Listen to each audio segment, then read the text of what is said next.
My name is Alicia Ortega. In 2013, I hurt my back. I had to be flown out of my country, Dominican Republic, to New York, and there, Dr. Hartl, the angel.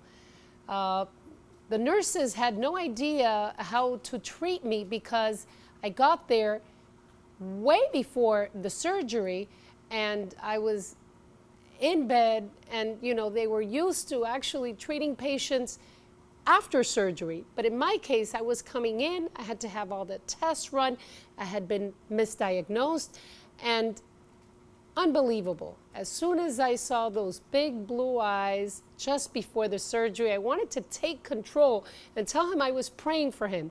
But he said, calm down, everything's great.